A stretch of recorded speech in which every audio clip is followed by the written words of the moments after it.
नरक है। कितने प्रकार के नरक है, और उस नरक में पापियों को तमाम प्रकार की यातनाएं दी जाती है। तो एक अजामिल नाम का एक दुष्ट हुआ, एक अजामिल नाम का एक व्यक्ति जिसने धोखे से भगवान का नाम ले लिया और वह भी बैकुंठ का अधिकारी हो गया। बोलिए भक्तवत्सल भगवान की। अजामिल की कथा को सुना करके प्रहलाद जी की कथा सुनाते हुए, अब ये कथाओं को सब आप जानते हैं, समझते हैं। अब इसी परंपरा में एक कथा आती है। एक बार समुद्र मंथन की कथा आई। उस कथा में भगवान ने उनको मोहिनी रूप धारण करके अमृत पिलाया देवताओं को।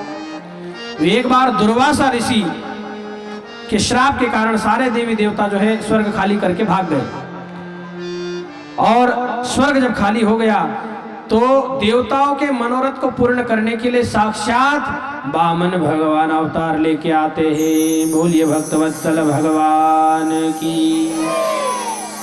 हमारे बीच में कुछ पल के बाद, कुछ क्षण के बाद वामन भगवान प्रकट होंगे। हम सभी अपने अपने स्थान पर बैठ करके उसका दर्शन करेंगे। देवता जंगल में भटक रहे थे। गुरु के श्राप के कारण, दुर्वासा जी के श्राप के कारण स्वर्ग खाली कर दिए। तो वामन भगवान उनका उद्धार करने के लिए जन्म लिए और आए। राक्षसों की माता का नाम था दिति और देवताओं की माता का नाम था अदिति। क्या नाम था? दिति, अदिति। ये दो माता है, पिता एक है, कश्यप ऋषि। कश्यप ऋषि की संतान है देवता और असुर। तो जो देवता थे उनका प्रभाव स्वर्ग पर जम गया, और जो असुर थे उन्होंने दुर्वासा ऋषि के श्राप का फायदा उठा करके सभी देवताओं को खाली करवा दिया स्वर्ग। सारे देवी देवता जंगल में भटक रहे। तो एक दिन माता अदिति अपने पति कश्यप ऋषि के पास जाकर के बोली कि हे नाथ, मेरे बच्चे जंगल में भटक रहे हैं, मुझे कुछ उपाय बताओ। तो एक व्रत बताया पति ने, कश्यप ऋषि ने। हे देवी, तुम पयोव्रत का पालन करो तो निश्चित रूप से तुम्हारे संकट का निवारण होगा। तो माता अदिति ने जो है एक पयोव्रत का अनुष्ठान किया। जिन माताओं को संतान नहीं होती है वो इस व्रत का पालन करना चाहिए। नाम है उसका पयोव्रत। क्या नाम है? पयोव्रत। इस व्रत को दूध पी करके किया जाता है 12 दिन तक। जो भी स्त्री जिसको संतान नहीं है वह 12 दिन तक भगवान विष्णु की पूजा अर्चना करते हुए दूध पीकर 12 दिन तक पूजा करेगी तो निश्चित रूप से उसे भगवान जैसी संतान प्राप्त होती है। भागवत में ये लिखा है। तो माता अदिति ने इस व्रत का पालन किया तो साक्षात भगवान प्रकट हुए और कहा कि माता जी कहो क्या इच्छा है। बोले प्रभु मुझे आपके जैसा बेटा चाहिए।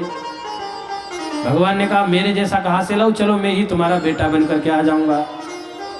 भगवान ने वरदान दिया तो साक्षात वामन भगवान ही उनका बेटा बनकर के आ गए। और जैसे ही वामन भगवान आए तो दीक्षा होती है। तो बृहस्पति जी ने उनको सारी दीक्षा दी, गायत्री मंत्र की दीक्षा दी, और सबने कुछ न कुछ भेंट किया। पृथ्वी मैया ने चरण पादुका भेंट कर दी। सरस्वती मैया ने जो है रुद्राक्ष की माला भेंट कर दी। और गुरु ने कहा कि जाओ अब भिक्षा मांग करके लाओ, और भिक्षा में मुझे रुपया नहीं चाहिए, तो मुझे तीनों लोगों की संपत्ति चाहिए। वामन भगवान ने कहा कि मैं तीनों लोगों की संपत्ति कहां से लाके दूं?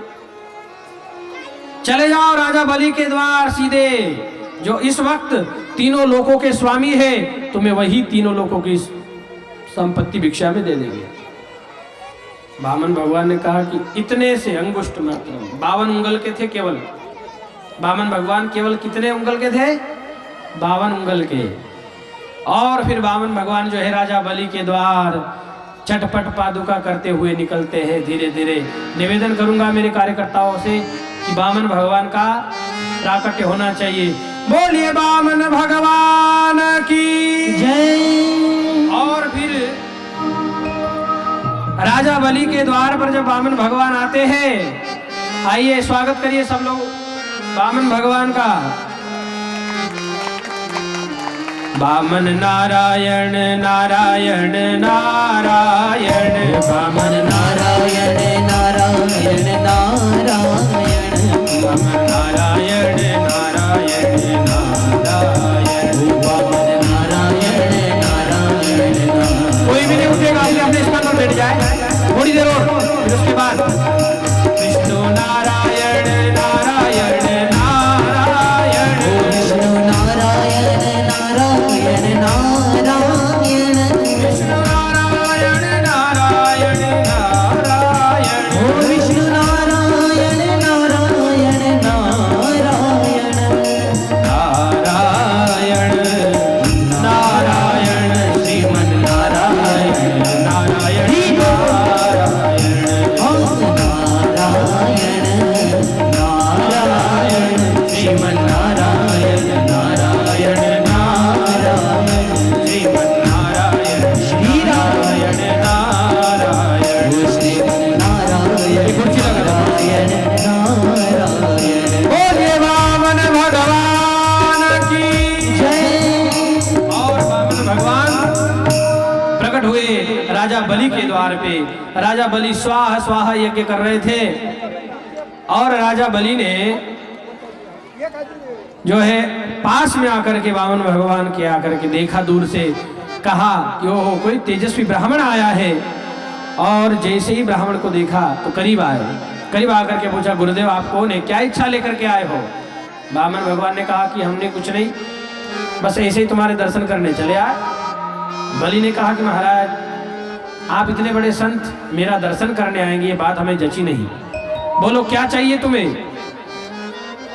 वामन भगवान ने बहुत मना किया, लेकिन फिर भी बलि बहुत बड़े दानी थे,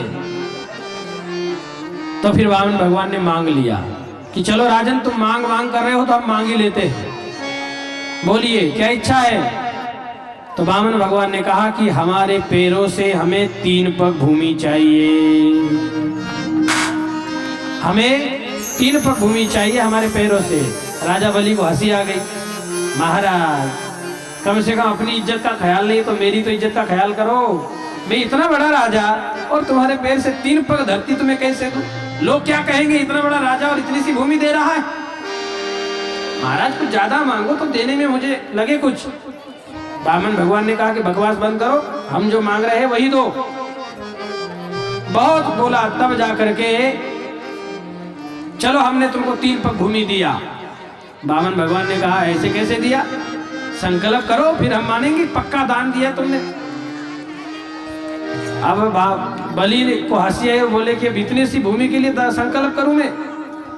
फिर भी संकल्प करने के लिए झारी मंगवाई पानी की। तो जैसे झारी मंगवाई तो शुक्राचार्य जी के कान खड़े हो गए।